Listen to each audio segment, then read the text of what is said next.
You are listening to Down Home.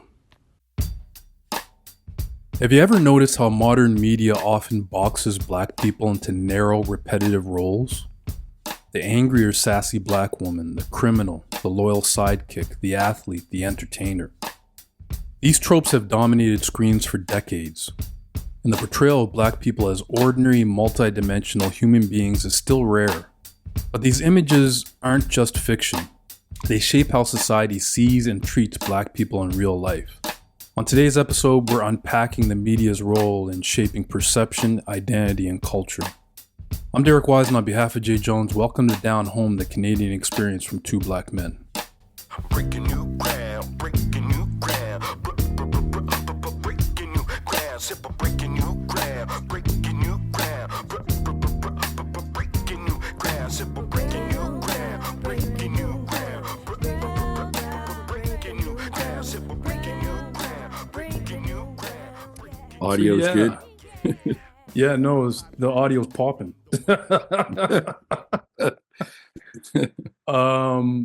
Yeah, man. So what do you think of this, our latest subject here, like portrayals of black people in film, television, music, news, so on and so forth? Yeah, one of the earliest things is just how uh, people of color, especially blacks, were depicted, in the early days, especially early Hollywood. There was nothing. We covered a little bit with the Uncle Tom and talking about the Sambo era and stuff like that. It was just all negative connotation in the sense of black people weren't viewed as they were viewed as something else, and it was sort of dumbed down to show to make it good for white people to watch, you know what I mean, rather than the actual truth of it. Like, especially with black, say, instance in the Sambo area, like blackface era, there was Al Jolson. First of all, he was Jewish. He was one of the greatest entertainments of all time, but depicted a black person as being silly and full of buffoonery and everything like that. And all the early depictions were sort of servitude, or sort of Aunt Jemima, or the the chef on the cream of wheat box, all depicted in ways that weren't empowering to blacks, you know what I mean? Yeah. So that was the seed of where it started to how it was depicted early. It's changed a lot, no question. It's changed a lot. I mean, there's lots of people that came up and sort of made the plight of the black person more seen. There was actually a movie in 1898 called what was it called? It was a short film called Something Good. The Negro Kiss was a short film depicted African American couple kissing and holding hands. That was the first depiction of blacks being in film showed in a positive light. So that's where it started for me, basically. I know I'm rambling, but the seed was planted early, and it's taken a lifetime to sort of even break that down, and we're still nowhere of properly being depicted in the media the way we should. Yeah. The let's start in the early days. We've already covered the blackface part of that. If you're interested in going back, it's our I forget the number of the episode, but it's the our Uncle Tom episode, where we really do a deep dive into the negative effects of blackface. But yeah, man, like Birth of a Nation, like that 1915, that was hugely damaging. It was deeply racist, of course. Yeah. And it kind of goes on from there. Like I found another film that was meant to be positive. It was 1929. It was called Hallelujah, and it was actually an all black cast. But it it still had the same tropes though. You Hmm. know, the black people weren't seen as regular people. You know, the singing, dancing, the you know what they used to call in the '70s the jiving and that type of Yeah. that Yeah. depiction, that trope of black Hmm. people. Hmm. Um, that was the type of message that brought about. Hmm. Um, but yeah, the one interesting thing before we move on in time period Yeah. that I found was when uh, so um, Gone with the Wind, which was it's 1930, and it was at the Hmm. time it was billed to be the largest film ever produced, right? Yeah. The NAACP actually um, tried to pressure MGM not to make the film Hmm. because they believed it would be another Birth of the Nation Hmm. in its Hmm. depiction of black people. Yeah. And it wasn't that, but what it did was, like you said, it kind of had that caricature of black people, of servitude and the maid and the broken English and Hmm. whatnot, right? Hmm. Which at the time it you know 1930, uh, just for the woman to be on film and seen in a positive light, even though it was that caricature, it was deemed to be a positive thing at the time. Hmm. Yeah. Yeah. Yeah. And she went on to win the Academy Award, Hattie Hmm. McDaniel. Although, her win didn't really change her life all that much because of the time, 1930s, she was still dealing with a lot of racism and stuff like that. Mm. And uh, she she was famously asked, uh, or she said, "Well, I could either be a maid and get paid $7 an hour, $7 a week, or I can play a maid for $700 a week, right?" Yeah. So that was the only positive light that she had, and yeah, at the time, blacks just weren't depicted in any kind of you know, good light. It wasn't until like I didn't even really notice until like in the 80s, late 80s, when Glory, the movie Glory came out. Mm. And that was strictly about the blacks who served in the Civil War. I didn't even know about their involvement. You know what I mean? Right. I mean, obviously that was America, but I learned a lot through movies of Mm. of some of the heroism that the black people you know played a part in. And not only that, just at that time, like uh, you know, music, um, film was hard for blacks to break in, but like all blacks had a big part in all the entertainment. You know what I mean? Mm. So Yeah. yeah. The like the first positive, really positive depiction that I could really find was from Sidney Poitier, actually. Yeah, yeah, yeah. Yeah, that 1967 film, In the Guess heat of Who's the Coming night. to Dinner. Oh, guess who's Yeah, coming to yeah, dinner? Heat of the Yeah, Night was later on, I think. But yeah, yeah, he had that he made a career of like playing like an exceptional or like a remarkable black man, yeah, right? And yeah, it yeah, was always positive, yeah, and yeah. that was what he brought to film, right? But yeah, Hmm. like music. If we're talking about music, like you know, I know all of our examples are North American centric, but Hmm. that's what we're dealing with, right? Yeah, yeah. But music, like black people were always involved in popular music, Hmm. whether the genre was being um, stolen from us, or you know you got the rhythm and blues era, 1950s and stuff like that. There were a lot of really positive influences through music. Yeah, yeah. Big Like you time. said, film is tough. Hmm. It is, man. Yeah. Yeah.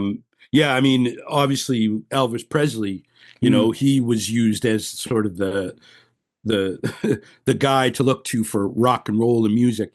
And his history was, you know, obviously he had a background in music, but his background came from growing up around gospel and Yeah. everything like that. So he honestly took what he saw and turned it into something for him, but he he was deemed as the savior, you know what I Yeah. mean? As carrying this music to the masses, and Hmm. which has always happened. Like even Vanilla Ice in Yeah. hip hop, you know, when he first made his big hit, people thought, oh, there's a guy who's going to take us places. So that's when it was becoming commercialized, and it was coming from Black America into white America, and it was making that crossover to commercial, and corporations got a hold of it, and look at how they depicted and fought the role of hip hop and all the stereotypes that came with it at first when it was first being deemed, like, because it was carrying a message, Yeah. especially in the era of of police brutality and Yeah. everything Yeah. like that. NWA, of course, they were Hmm. talking about how they grew up on the streets. That was real for them, but it was viewed for white America as, look at those savages, Yeah. Yeah. but no one knows, what was happening to them and how they were being vilified every day in their community because of corrupt police. I'll say it. Yeah, it's tough though. Like hip hop was pervasive, but you combine hip hop and film, and then all of a sudden you got that trope of the black gangster, right? Yeah, yeah, That was really prevalent in the 80s and 90s. Like even though at the time they were groundbreaking films, you got um like Baby Boy. yeah, Remember Baby Boy, Boys yeah. in the Hood, New Jack City. New Jack City. They're all violent films with the portrayal as black people as gangsters. There and other tropes like that. Yeah. Um, and it kind of, it's kind of a double-edged sword. Like there's black people being depicted, and there were some normal black people being depicted in these films, but the overarching characters were like still the gangsters, right? Hmm, hmm. It's tough, man. Yeah. And that stereotype today still exists, even Yeah. though roles have expanded, black leads in a lot of different films. Like even one particular movie, which was a positive movie in 2010, which was called The Help. And this was around the time when Hollywood was really starting to get backlash because of the lack of diversity. And it was an A-list cast, but still the leads were still playing as much of an important film as it was. It was still a film where they depicted servitude, you know what I mean, Yeah. and sort of playing that particular role as much of a breakthrough and as a way of people can see what went on. It's still, you still have to fight to get those stories told. It's Yeah. still viewed a certain way even after they're released. For better or worse, major media, whether it's film, music, television, or the news, shapes how we see the world. It also shapes how we see each other. That might sound reductive, but it's true. Think about it. There's a long-standing stereotype that all black people are naturally gifted athletes. Where does that come from? Decades of watching black men and women dominate in televised sports, while rarely seeing black minds or stories outside of that context. Or take the idea that all women belong in the kitchen. That's been pushed through countless TV shows and movies casting women as homemakers and nothing more. And then there's the classic white savior, the heroic white man swooping in to fix everything, a storyline Hollywood can't seem to let go of. Even though black representation in media has improved in some ways, the damage from decades of reductive portrayals runs deep. Society has internalized images of black people as subservient, violent, angry, and passed these images down generation after generation. So when a black person steps outside of those boxes, they're often seen as threatening or divisive. Just look at how former President Barack Obama was villainized by many of his political opponents. Not for what he did, but for who he dared to be. The more we see black people represented as complex, everyday individuals on screen, the more normal it becomes off-screen. Representation matters, not just for visibility, but for how we're allowed to exist in this world.